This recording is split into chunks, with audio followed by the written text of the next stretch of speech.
Assalamualaikum warahmatullahi wabarakatuh.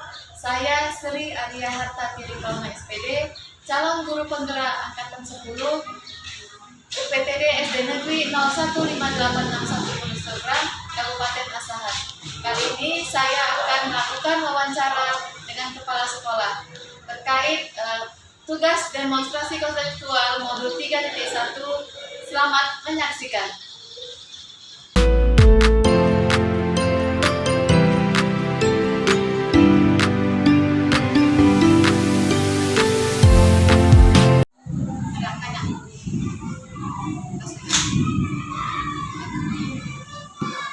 Assalamualaikum warahmatullahi wabarakatuh. Waalaikumsalam warahmatullahi wabarakatuh.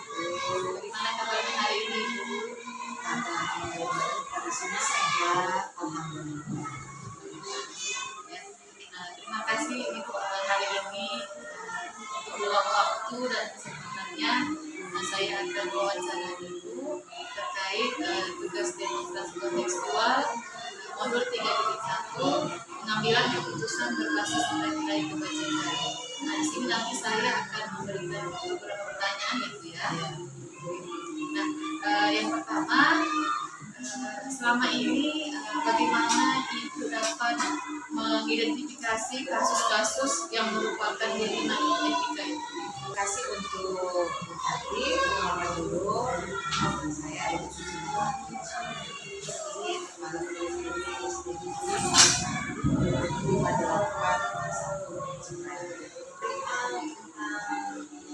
menjadi kelompok dan kebajikan tersebut.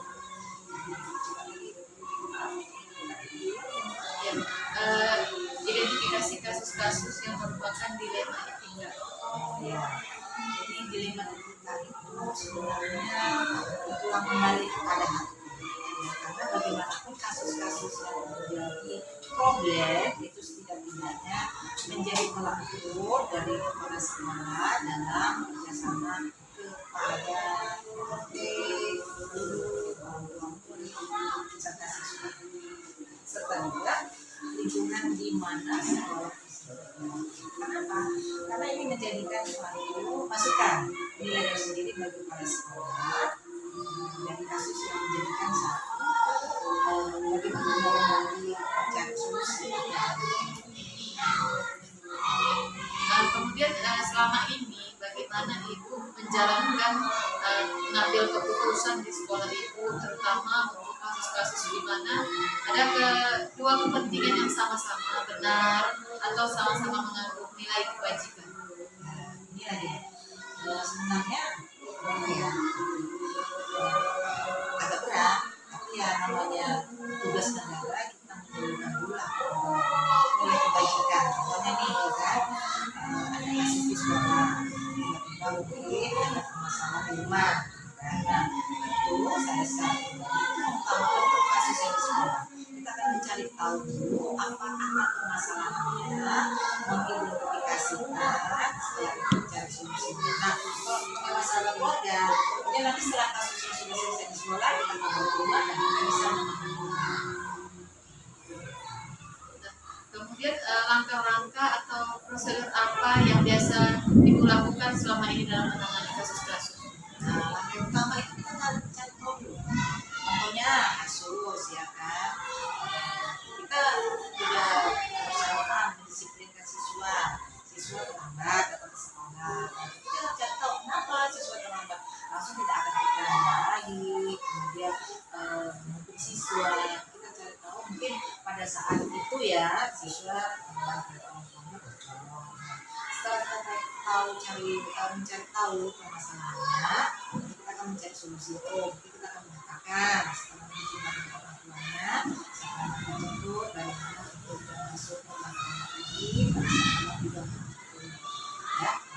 Nah, kalau sudah tadi kita mencari solusinya, nah ini kan menjadi tersendiri. Nah, ini kita bisa sampaikan kepada siswa-siswa lain atau kita sampaikan untuk melihat bagaimana kondisi siswa yang menjadikan ada satu masalah. Hal dari sekian yang Ibu sampaikan, hal-hal apa saja yang selama ini Ibu anggap efektif dalam mengambil keputusan lumayan. Itu ada juga tadi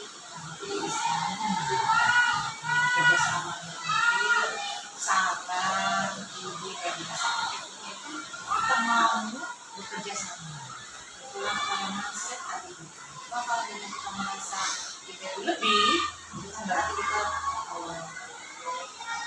begini ya kalau saja usaha kepala sekolah nah kita ego gitu kepala sekolah kalau tidak mendengar saran dari yang lain sebagainya terutama sekali ada guru yang dalam lingkungan sekolah Ibu, sekarang hal-hal apa saja yang selama ini yang menurut Ibu sebagai tantangan atau hambatan dalam pengambilan keputusan pada kasus-kasus ini? dan juga tantangan dari orang bisa saja dari guru tersebut nah apa sebab ya mungkin mereka merasa ya kan ada lagi danau dibebani dan sebagainya nah jadi kalau tantangan itu muncul kalau sudah sinkron dalam mencari tahu permasalahannya kalian sudah tadi ini bisa ini sama-sama mencari jalan keluarnya sehingga bisa memahami bertanggung jawab bisa Kemudian apakah Ibu memiliki sebuah tata cara atau jadwal tertentu dalam sebuah penyelesaian kasus ketika apakah Bapak Ibu langsung menyelesaikan di tempat atau memiliki sebuah jadwal untuk menyelesaikannya betul atau prosedur seperti apa yang Ibu jalankan?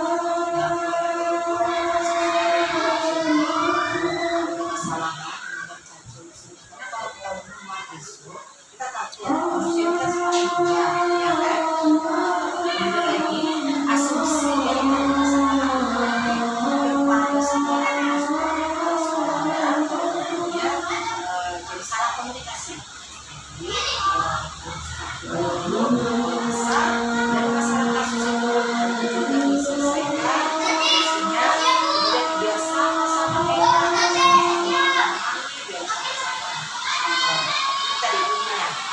tidak merasa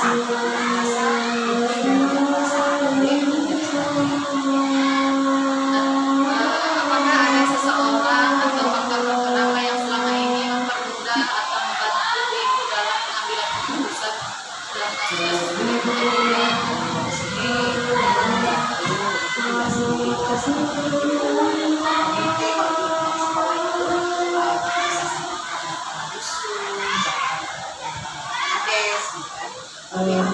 Diri kita sendiri ayo mengajak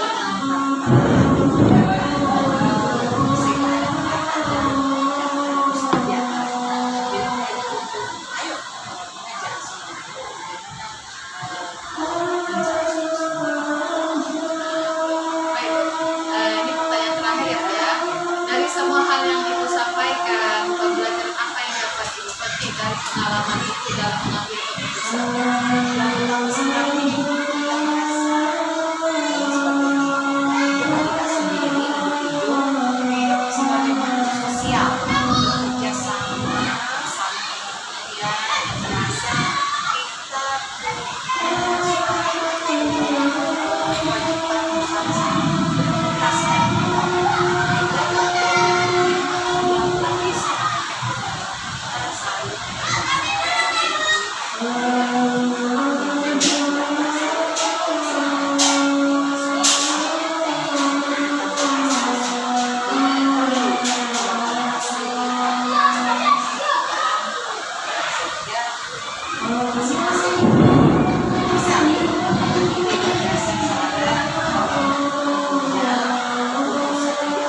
terima kasih untuk waktu dan kesempatannya pada hari ini. Saya akan melakukan wawancara terkait tugas calon guru penggerak modul 3.1 pengambilan keputusan berbasis nilai kebajikan. Nah, di sini saya akan memberikan sedikit beberapa pertanyaan terkait wawancara kita. Nah, kalau Pak bersedia? Ya silakan Bu, ya bersedia. Soal yang pertama Pak, yang ingin saya tanyakan, selama ini bagaimana Bapak dapat mengidentifikasi kasus-kasus yang terjadi di sekolah ini yang merupakan dilema etika?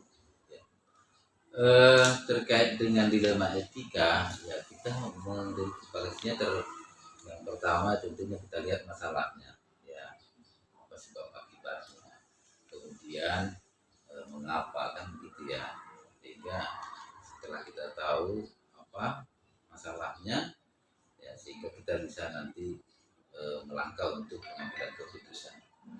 Kira-kira seperti itu. Harus tahu dulu ya Pak Iya, ya masalahnya iya. ya. Nah, kemudian selama ini bagaimana Bapak menjalankan mengambil keputusan di sekolah Bapak, kemudian terutama untuk kasus-kasus di mana ada dua kepentingan yang sama-sama benar atau sama-sama mengandung nilai kebajikan? Ya, terkait masalah-masalah yang dilema ini ya, memang ini sangat sering terjadi. Ya, pengambilan keputusan itu terkadang kita dihadapkan tentunya kepada pilihan, ya, pilihan. Apalagi pilihannya itu sama-sama baik, ya kan gitu. Jadi ada beberapa kasus masalahnya, seperti dalam kasus guru-guru kita ini. Di sisi lain, guru-guru kita ini kita memang sangat berharap mereka bisa atau mau mengikuti terkait dengan pelatihan-pelatihan yang untuk meningkatkan kompetensi guru tersebut. Namun kita juga tidak ingin ya di sekolah itu tugas-tugasnya terabaikan, tanggung jawabnya. Jadi biasanya kita ajak komunikasi ya, dengan gurunya. Kita buat semacam stimulusnya bagaimana kedepannya tidak mengganggu kegiatan baik itu di sekolah maupun pelatihan yang dihadapi, kira-kira begitu. Nah, kemudian Pak, langkah-langkah atau prosedur apa yang biasa Bapak lakukan terkait kasus-kasus tersebut? Langkah-langkahnya yang pertama kita lihat masalahnya, kita putuskan dulu kita masalahnya di sini. Setelah kita tahu masalahnya di mana, kemudian kita panggil hal orang-orang yang terkait di masalah tersebut. Kemudian langkah berikutnya kita identifikasi masalahnya. Setelah kita dapat masalahnya di mana, kita diskusikan, kita kolaborasi dengan baik itu wakil kepala sekolah, kita berdayakan juga ada BK kita untuk mengambil keputusan itu. Jadi keputusan itu kita ambil berdasarkan hasil diskusi dan kolaborasi dengan mereka. Seperti itu. Diskusi dan kolaborasi ya dengan semua pihak. Ya. Nah, kemudian hal-hal apa saja yang selama ini Bapak anggap efektif dalam mengambil keputusan pada kasus-kasus dilema etika yang terjadi pada sekolah ini? Ya, menurut pengalaman saya yang paling efektif itu tentunya kita harus benar-benar menemukan inti dari masalahnya gitu. Ya. Jadi kita ajak diskusi yang terkait tadi. Apa masalahnya dan bagaimana yang terbaiknya, kira-kira seperti itu. Jadi langkah-langkahnya itu tentunya kita merangkum dulu, apa sih permasalahannya ini, kemudian dia kaitannya nanti kemana gitu, kemudian barulah kita dapat membuat kesimpulannya dan keputusan. Kemudian hal apa saja yang selama ini merupakan hambatan atau tantangan dalam Bapak mengambil keputusan pada kasus-kasus dilema etika? Kalau hambatan sebetulnya nggak begitu terlalu berat kalau masih permasalahan itu dalam lingkungan sekolah. Nah, terkadang ada permasalahan kadang yang ada di lingkungan sekolah ini terkait dengan masalah luar gitu. Jadi pertimbangan keluarnya itu yang mungkin kita yang agak ada tantangannya gitu ya Bu ya. Ada contoh tadi seperti Bu tadi, kita nggak bisa mengatur waktu sendiri. Kita harus tergantung kepada kegiatan yang ada di luar tersebut. Nah tentunya ini kan menjadi tantangan. Berarti kita yang harus menyesuaikan, bukan orang lain yang menyesuaikan diri kita gitu. Kira-kira di situ menjadi tantangannya. Tantangannya nggak terlalu besar ya.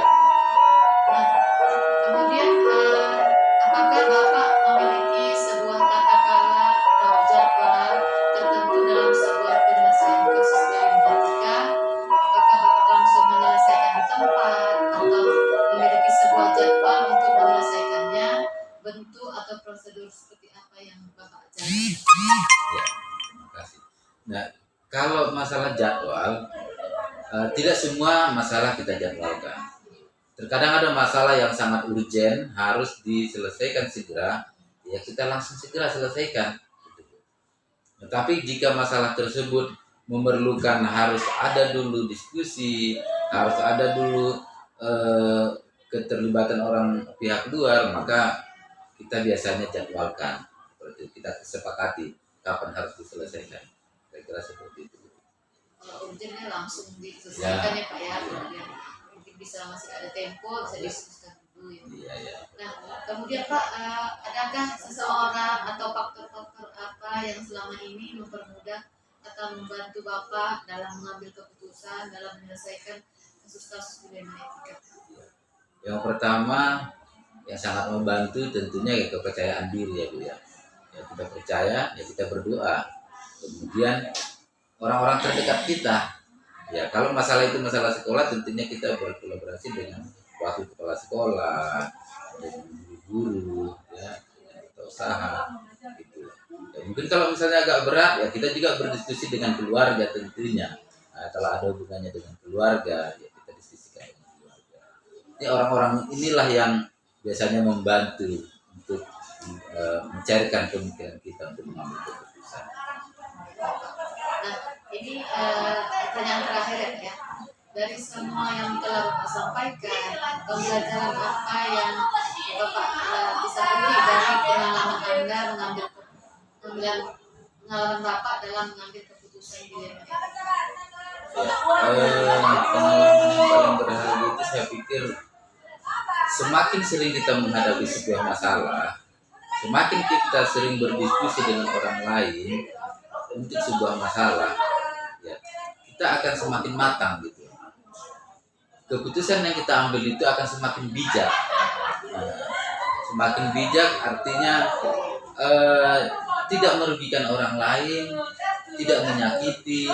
Jadi keputusan itu benar-benar ke semua pihak bisa menerima dengan baik. Nah, jadi itu yang saya pikir pengalaman yang sebelumnya itu akan berharga menjadi untuk kita ke depan. Dulu ada pengalaman. Betul, ya. Baik Pak, terima kasih untuk waktunya hari ini. Semoga kegiatan wawancara kita ini bisa menambah pengalaman bagi saya nantinya. Dan saya ucapkan terima kasih banyak. Assalamualaikum warahmatullahi wabarakatuh. Waalaikumsalam warahmatullahi wabarakatuh.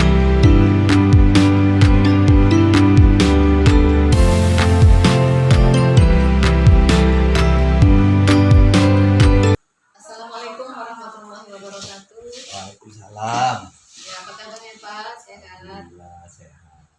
Baik, terima kasih untuk waktu dan kesempatannya pada hari ini terkait dengan tugas calon guru penggerak demonstrasi kontekstual modul 3.1 pengambilan keputusan berbasis nilai-nilai kebajikan.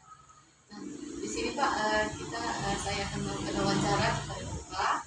Saya akan memberikan beberapa pertanyaan sekitar Bapak sebagai pemimpin sekolah ini. Nah, yang pertama saya bertanya ya Pak ya, selama ini bagaimana Bapak dapat mengidentifikasi kasus-kasus yang ada di sekolah ini yang merupakan dilema etika? Kita identifikasi berarti kasus per kasus, terutama yang berkaitan dengan disiplin siswa.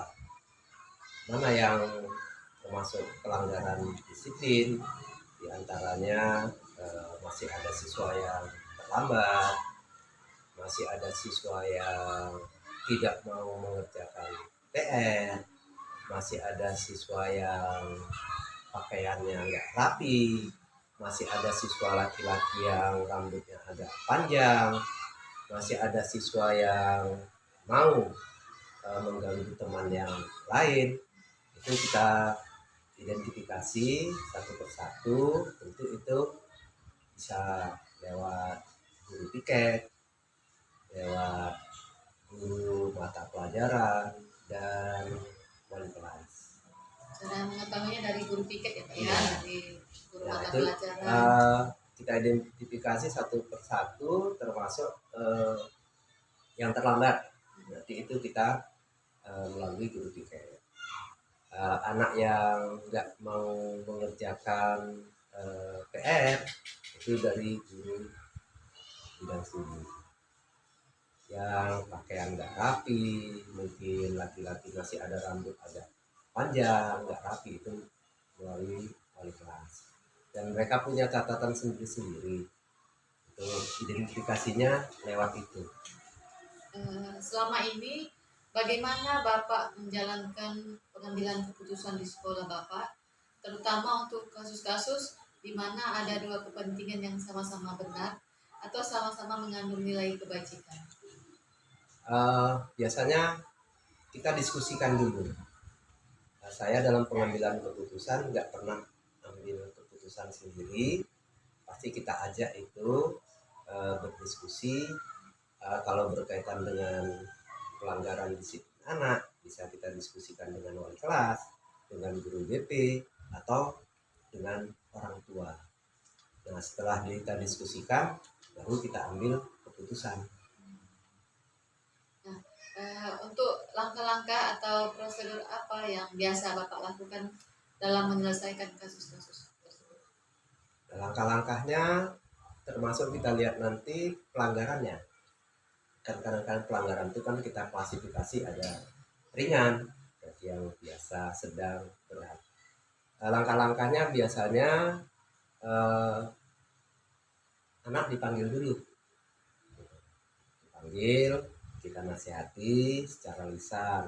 Masih melakukan lagi, kita minta untuk buat perjanjian secara tertulis. Nah, berikutnya kalau masih lagi tidak ada perubahan, maka kita buat surat panggilan orang tua. Ya, kalau nanti kita juga nggak ada perubahan, ya, maka langkah berikutnya kita kembalikan ke orang tua. Apakah itu dalam bentuk 3 hari, seminggu, skor namanya. Jadi anak kita kembalikan ke orang tua dan diminta orang tua mengawasi anak belajar di rumah. Itu langkah-langkah. Nah, kemudian Pak, hal-hal apa saja yang selama ini Bapak anggap efektif dalam pengambilan keputusan pada kasus-kasus ini? Yang paling efektif? Ya, paling efektif ya tetap anak dipanggil, kemudian panggil orang tua di sana supaya orang tua juga tahu. Nah, kalau di sekolah ini kan anak itu kan kita yang tahu. Kalau di rumah tentu orang tuanya yang tahu. Maka kan perlu kerjasama pihak sekolah dengan orang tua. Nah, jadi itu ya orang tua ikut berperan. Artinya pendidikan anak nggak hanya tanggung jawab sekolah. Nah, baik Pak, kemudian hal-hal apa saja yang selama ini merupakan tantangan atau hambatan Bapak dalam pengambilan keputusan pada kasus-kasus dilema etika ini?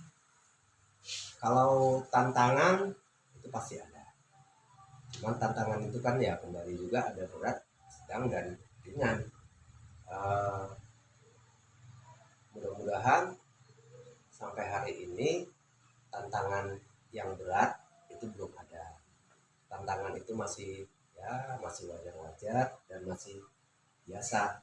Dan mudah-mudahan tantangan itu bisa kita selesaikan. Kemudian apakah Bapak memiliki sebuah tata atau jadwal tertentu dalam sebuah penyelesaian kasus dilema etika? Apakah Bapak langsung menyelesaikan di tempat atau memiliki sebuah jadwal untuk menyelesaikannya? Bentuk atau prosedur seperti apa yang Bapak jalankan selama ini? Kalau penyelesaian terjadwal enggak. Biasanya itu kan terjadi karena insidentil lah. Dan saya kira kalau masalah itu dan nggak terjadwalkan kapan dia bermasalah, tentu penyelesaiannya ya spontan. Begitu ada permasalahan, di situ kita selesaikan. Nah, kemudian Pak, adakah seseorang atau faktor-faktor apa yang selama ini mempermudah atau membantu Bapak dalam pengambilan keputusan dalam menyelesaikan kasus-kasus dilema etika? Ya tentu dalam penyelesaian ini kita juga nggak sendiri. Ya tentu kita libatkan guru, kita libatkan wali kelas, guru piket terutama, dan juga orang tua. Itu yang membantu. Dan itu dalam penyelesaian tentu kita juga nggak bisa memutuskan sendiri. Nah, tentu mereka lah yang bisa membantu menyelesaikan masalah itu. Baik Pak, ini pertanyaan terakhir ya Pak ya. Dari semua yang sudah Bapak sampaikan, pembelajaran apa yang Bapak dapat atau Bapak petik dari pengalaman Bapak dalam mengambil keputusan dalam kasus dilema etika? Ya pembelajaran yang didapat tentu setiap kejadian itu jadi pengalaman.